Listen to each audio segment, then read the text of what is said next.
I encouraged her to come over because she was just, so distraught the entire weekend. She made the assumption, she told me that he was either sleeping it off because he'd been inebriated the whole weekend or was simply sleeping. She kept going over there to check on him. She said she put her ear up to the door. She heard him snoring, so she knew he was in there sleeping. But he wasn't sleeping. He was actually in the process of dying that weekend. 19-year-old Ashley Wallace had just started college. For one so young, she had already dealt with the loss of two father figures, and life was finally beginning to make sense again. But everything was about to come crashing down. Life as she knew it was about to change forever. Ashley had lived a happy life with her sister Bree and her mother Stacey, but after a fun night drinking with her mum on the 13th of August in 2007, she was found lying in her bed unresponsive the following morning. Next to her was an empty bottle of alcohol, prescription pills, and a suicide letter explaining in detail how she killed her father, Michael Wallace, and stepfather, David Castor. Only Ashley did not write that letter. Whoever did have committed those crimes was about to get away with it by framing her. Who killed these men? Does Ashley survive this attempt? Will justice be served? This is the thrilling story of a serial killer that almost got away with it. The story begins much earlier, in 2007. We have to go all the way back to 1999 in the small town of Weedsport, New York. Ashley was 11 at the time, and she lived with her family, her father Michael, her mother Stacey, and her younger sister Bree. Ashley loved hanging out with her father. Dad. He was the only father that was allowed to go on Girl Scout camping trips with me. But was notably much closer to her mother. Michael, ever. 'Cause that's all Stacey ever talked about. Mike and Bree, Mike and Bree. Michael was extremely close to our second daughter. Very close. But as close as she was to her mum, Ashley never caught on or even imagined that the loving relationship between her parents had long been deteriorating. By November 1999, it got so bad that Stacey was already considering a divorce. Stacey came to me right after Thanksgiving time, and she said, Kim, I really want to leave Mike, what do I do? And I gave her the name of my attorney. Stacey took the contact information but responded that she didn't want their issues to disrupt the coming holidays. Convinced that the timing was not right, she planned to forge ahead with the divorce after the new year. Somehow, Ashley did notice that her mother became more irritable and somewhat aggressive. So December rolls around, and all of a sudden, a perfectly healthy and strong Michael Wallace comes down bad. He constantly complained of dizziness and spent most of his time in bed or on the sofa, anywhere he could really sleep. Hard time walking, and he was having a hard time talking, and one time he sat up and he just vomited across the coffee table and laid back down and went back to sleep, like nothing ever happened. Michael knew something was wrong and he went to a doctor. He explained that he typically felt drunk even when he had not been drinking. Going off his symptoms alone, the doctor treated him for an ear infection and sent him home. But of course, Michael suffered from something much worse, being poisoned. December 24th, and Michael managed to attend a Christmas Eve dinner at his mum's. The family saw that he looked worse than they had thought. It's my brother. He was like bloated. His face was bloated, his hands were bloated. I asked him what was wrong, and he said, I haven't been feeling well. I got a cold, that kind of stuff. Okay. The days passed, and Michael's condition continued to deteriorate. On the 11th of January 2000, Ashley witnessed something that would weigh on her for years to come. She came home from school and met her father on the couch, fast asleep. What she thought the typical sick day would turn out to be the last moments she would have with her father. Came home and I called my mom to tell her that I was home, and he was laying on the couch. I got off the phone with her and I turned the TV on. I remember him making this funny noise. He put his arm up, then he put his arm back down, and that was the last time that he moved. I left to go get my sister, and I got home, and when I got home, Stacey had just got home too because she was gonna take my dad to the doctor's. I remember I was standing right behind her, and when I looked in, my dad's feet were this purple color. Michael was rushed to the hospital a little too late. He was dead, and the doctors speculated that it was the result of a heart attack. Even as a little girl, Ashley blamed herself for her father's death, wondering what could have been if she had done something more for him that day. For a half hour with him by myself, not knowing that if I had known what I know now, he wouldn't be, I could have helped him. Stacey Wallace believed the reports and declined to offer for an autopsy. This doctor told me that they believed he died of a heart attack. I believed that. There was no reason for me to question that. You see, Michael was only 38 when he died. Though rare, it is possible that he could have had a heart attack at that age. An autopsy would have proven beyond any reasonable doubt if that was not the case, but Stacey waved it off. Topsy, she looked at me and she says, Rosie, you know he didn't like being cut up in surgery and everything like that. She says, no. She said Michael would want us to kick back, pop a beer, have a good time, you know, that type of thing, not cry over him. Just like that, the secret of Michael's death was buried with him. Now widowed, Stacey Wallace inherited her late husband's $55,000 life insurance. She renovated their home and also took the girls to Disney World. Ashley noted that her mother was back to being the fun mum again and was all too happy to have her best friend back. But only a year later, Stacey met David Castor in 2001 in Liverpool, New York. He was a comfortable recent divorcee who owned a thriving heating company. He quickly fell under Stacey's charm, such that the two were married less than 2 years later in August 2003. Even before the wedding, Ashley and Bree disliked David. Understandably, they did not want to see their father replaced so quickly. First, we really didn't like him. He said he didn't want to be our father and he didn't want any part of being a father. He already had his kids and he didn't want more. The wedding took everyone by surprise, especially because nobody from David's side of the family, not even his son, David Jr., was invited. He had gotten married and did not tell anybody. I had no idea he was getting married. After the wedding, Stacey moved into his Liverpool home with her 2 daughters. In time, Ashley and Bree warmed up to David, but it seemed like the bond between the girls and their new stepfather put a strain on their mother's relationship with him. By the time Ashley graduated high school, David had really stepped up to be the father she needed. To see the smile on his face at my graduation party, it's just like, he's like a proud father. Unfortunately, at this time, Stacey and David could not hide their disdain for each other anymore. By August 2005, the couple fought constantly, the kids unaware that tragedy was just lurking around the corner. On the 22nd of that month, the county sheriff's office in Syracuse, New York, received a very disturbing 911 call. Yeah, my name is Stacey Castor. My husband has locked himself in our bedroom for the last day. I'm just getting a little concerned because I haven't talked to him since 5 o'clock in the morning on Sunday when he locked me out of the bedroom. Stacey explained to the operator that she and David had gotten into an argument the night before. David was apparently drunk but still went ahead to lock himself up in the bedroom with a bottle of Southern Comfort. Mentioned hurting himself or harming himself or... Friday night when we were arguing, he told me to get out, take my kids and get out. I could leave, and then 5 minutes later he said if I left he would make me sorry. I would be sorry if I ever left him. The police arrive at the Castor home and break into the room only to find him lying face down and naked on the bed. On the nightstand next to the bed, the police found a short glass half full of green liquid. On the floor, also next to the bed, they found an open bottle of antifreeze. The emergency medical personnel declared David dead at the scene, a scene that looked like a man had taken his own life after locking himself and drinking a lethal dose of antifreeze. It seemed like a closed case, but some of the investigators were not in a hurry to fall for the setup for what they walked into. Telling me that there was something more going on with this. It just wasn't right. A turkey baster with green fluid was discovered in the kitchen trash and taken in for investigation. Got antifreeze in it. What's it doing in the kitchen trash when he's locked himself in the bedroom? As expected, Stacey was taken to the sheriff's office for further questioning, but the authorities were not going to rely on just Stacey's testimony. So an autopsy was conducted. Stacey called Ashley to tell her that David had passed away. Ashley was distraught. She had just lost a second father figure. But of course, she had no idea that the worst was yet to come. It took some time for the investigation of David's death to make headway, and in the meantime, the murderer walked free. In his will, David leaves everything to his widow Stacey. From his company to his house and vehicles, everything was in Stacey's name, and not even a penny to his own son, David Jr. Name was mentioned in it. My first feelings on that were my father really did not like me.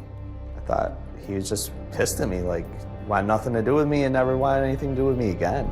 It was the following year, in 2006. that Detective Spinelli finally received the forensic evidence that was needed to move the case forward. The results show that the turkey baster contained antifreeze inside, and at the tip of it were traces of David's DNA. The glass that was filled with antifreeze also had 3 fingerprints on it. None of them belonged to the man who supposedly locked himself up and committed suicide. All 3 fingerprints belonged to his wife, Stacey Castor. This was now officially a homicide case. Blood tests also showed inconsistencies with what Stacey had told the 911 operator that day. She had claimed that David had gotten drunk that weekend, but the results showed no trace of alcohol in his system. Unknown to Stacey, her days of freedom were coming to an end. District Attorney William Fitzpatrick and Detective Spinelli are now convinced that David Castor was murdered by Stacey, but they did not have enough evidence against her yet. They knew they needed more than a few prints. They needed a confession or at least an eyewitness. They say dead men tell no tales, but Stacey's first husband, Michael Wallace's corpse, was about to sing like a canary. 2 days later, I was walking through the Criminal Investigations Division when I received a phone call from the medical examiner. Then he said, hey, we just got done with the autopsy. I have the results for you. And said, guess what I found? He's loaded with crystals. When you are poisoned with antifreeze, crystals form in your organs and they don't ever go away. And that was one of the reasons why we exhumed him, was so that we could find out if those crystals were still there. So when you do an autopsy on someone who ingested antifreeze, you can see the slides of the various organs. It looks like a gold vein in a western mine somewhere. You see these little beautiful crystals popping up at you. Those telltale crystals, the same crystals when you look side by side with David Castor from the antifreeze. So that was like a big, yeah, we got her. Awesome. I knew at that point we had a double homicide, and Stacey Castor probably killed both her husbands. On the 7th of September, Stacey Castor is called into the sheriff's office to meet Detective Spinelli for a second interview. Stacey was nervously pacing around even before she learned that Michael's body was exhumed. It was most likely this shocked state of mind that made Stacey slip up when Detective Spinelli questioned her. There were 2 glasses sitting on the nightstand. You say that you poured him some cranberry juice at one point, right? She said, yes. And I said, I'm going to show you a picture of those 2 glasses. I asked Stacey, do you remember which glass it was that you poured the cranberry juice in? And she looked at it and said, well, when I poured the antifreeze, and then she stopped and said, I mean the cranberry juice. Like she realizes what she's just said. She actually had a Freudian slip. She said, when I was pouring the antifreeze, the cranberry juice, she said it all right there. And I looked at her and said, but you said antifreeze. And she said, you know, I don't like this. You're trying to frame me. You're trying to pin this on me, and I'm done. And she stopped the interview. And she just said, that's it, I'm done, I want an attorney. As I picked up my folder to put the picture back in it, it just so happened that the top picture was a picture of the turkey baster. Stacey peered at the folder and said, what is that? And I said, what? And she said, that picture. What is that picture of a turkey baster? Why is that there? And I said, don't worry about it. The interview's over. Stacey knew they were closing in on her because the investigators had a hold of a turkey baster. The investigators decided to take advantage of this paranoia and obtained a wiretap on Stacey's phone. What would Stacey do? She is now concerned and is about to be charged with both murders. Time was running out and she needed to outsmart them. Unfortunately, the police underestimated Stacey and just how far she was willing to go to get away with murder. On the 14th of September, the detectives listening to the phone taps in Stacey Castor's house hear a 911 call from Stacey. My daughter, I believe, has taken some pills. Is she conscious? Yes, she's normal. I'm leaning over her. Ashley, she's having trouble, I think. It sounds like there's something in her throat. Ashley. Oh my God, oh my God, oh my God. Oh my God, this is not happening. Right away, police are She left a letter. What? She left a letter?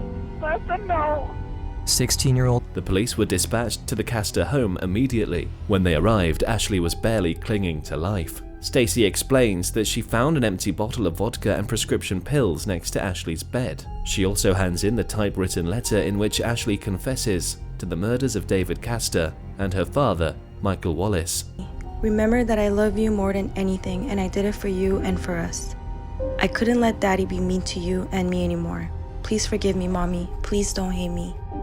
The note was about 750 words long, and it provided intricate details as to how and why she poisoned them. But the investigators knew better. A lot of things were off about the letter. It was typewritten and it was too long, even though it was signed Ashley at the bottom. How could an 11-year-old at the time come up with such an intricate and well thought out plan to kill her father? The truth is, Ashley never wrote that letter, but the problem was proving it. Ashley was barely holding on to life, but was rushed to the hospital. She needed to survive because the whole case against Stacey depended on it. The detectives were distraught. They realized this was the outcome of cornering Stacey. I can tell you that that is one of the lowest moments of my life. I would have accepted partial responsibility for the death of Ashley Wallace. But while the letter left, regardless of what they believed, if Ashley did not make it, Stacey Castor was going to walk free. The detectives made sure to be at the hospital around the clock, dutifully surveilling Ashley's room until she recovered. It took several hours, but the doctors worked through whatever Ashley had ingested, and she eventually came out of it. Hospital, and I had no idea what day it was. I had no idea where I was. Stacey knew it was over the minute Ashley began to regain full consciousness. She attempted to fight her way through the guard and kept demanding to see her daughter, one last ploy to appeal to Ashley or one last attempt to finish her off. We will never know. Is Stacey coming in and touching my hair, and I look up and I remember seeing a police officer standing right next to her. She said to me something like, "I'm sorry, I love you," and then she just left. Now that Ashley was awake, the truth of her attempted suicide was revealed. Stacey had earned herself the nickname Black Widow because, just like the infamous Spider, she had killed at least more than one of her partners. But Stacey Castor turns out to be much worse, as she eventually unlocks a whole new level by betraying her maternal instinct. Stacey Castor had attempted to frame her daughter for her own crimes, and the plan was kicked into motion 2 days earlier. On the 12th of September, Ashley told her mum that the police had come over to her school to question her. It's my first day of school. I get to my class, and a lady comes in and says that I needed to go down to the office.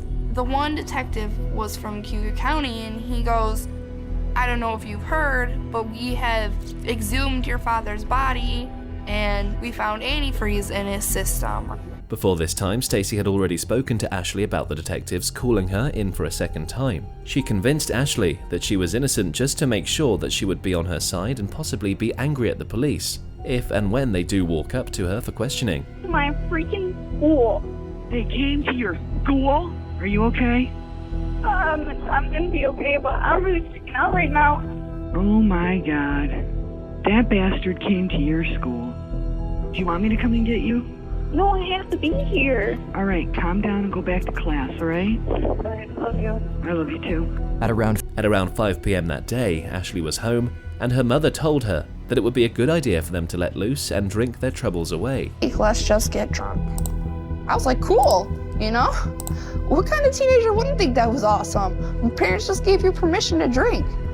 Ashley thought this was her mum being cool, but she was wrong. This was the first attempt on her life. Ashley remembers being very drunk off that one drink. She felt so bad that she left her mother to lie in bed. The next morning, the 13th of September, Ashley woke up with a horrible hangover, but she managed to make it to school that day. When she got back, her mother was waiting and suggested that they drink again. But this time she said, "Let's get really drunk." I tasted the vodka and it was very strong and it made me cringe, and I asked her if she could take it back and put either more orange juice in it or more Sprite in it.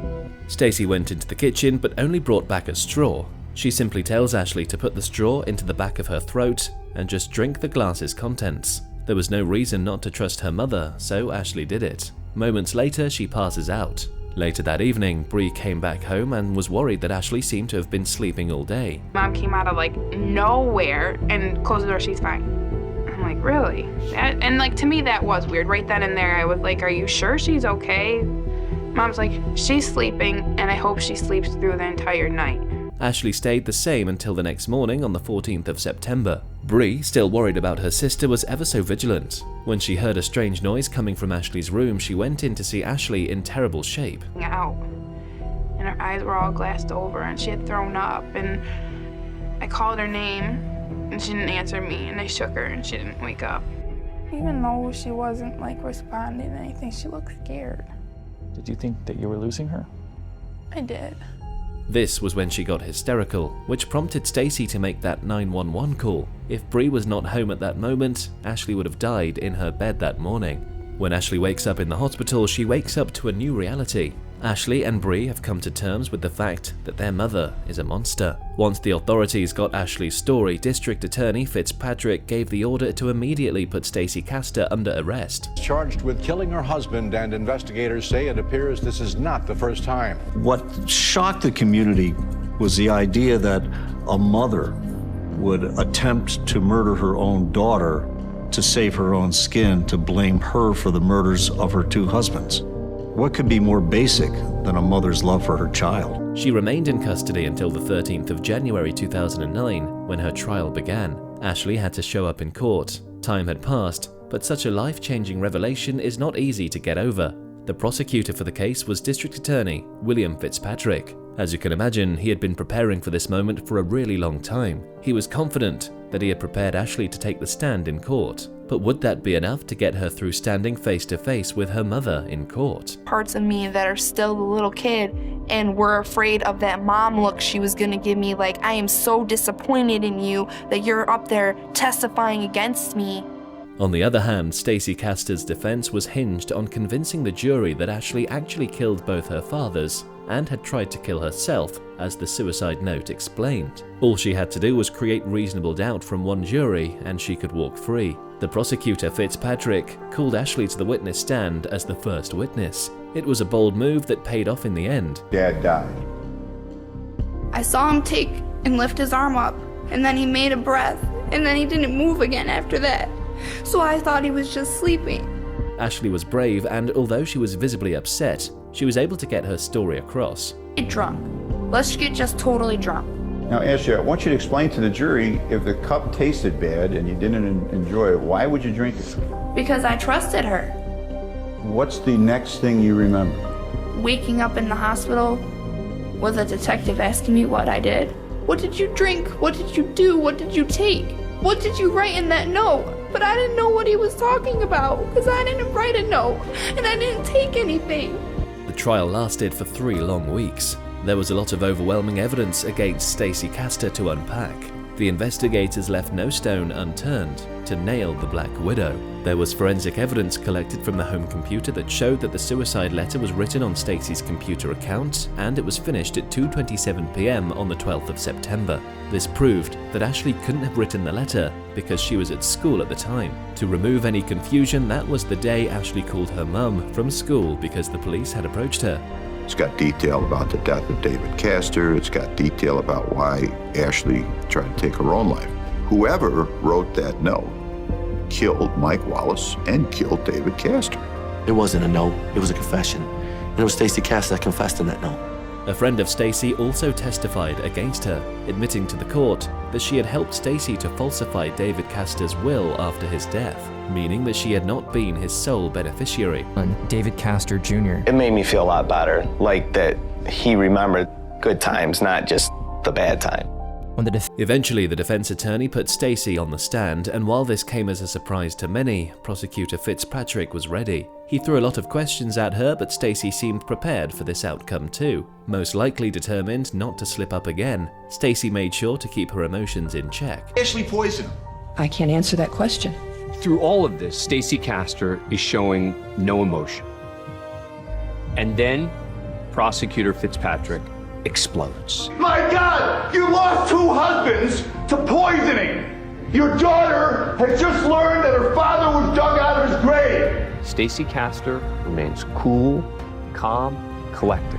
In the end, the case was left in the hands of the jury. For trial? It's now up to them to determine if they've seen enough evidence. It took 4 days for the verdict to finally come in, but when it did, it was more than Ashley could have hoped for. Wait, and someone had said we had a verdict and she just dropped to her knees on the ground. A 3-week-long trial had been leading up to this moment. Breaths were held and prayers were made that justice was served. By the time the verdict was ready, Stacey Castor was found guilty on all counts. Number 1, murder in the 2nd degree. What is the verdict?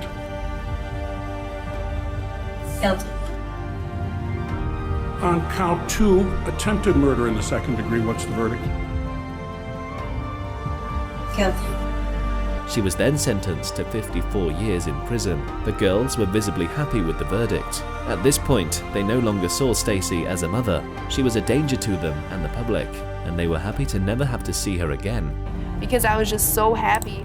You could just feel this huge weight just being lifted right off of you. After the trial, Ashley and Bree moved on with their lives, and they did so with the help of family and friends who loved them. But try as they might, they still find it hard to let go of the struggles. Stacey, whom they no longer call mother, took away a lot from them. And she even took away David, who would have loved to walk me down the aisle. It's just heartbreaking. But they have learned to draw strength from one another. They know that even on the hardest days, they have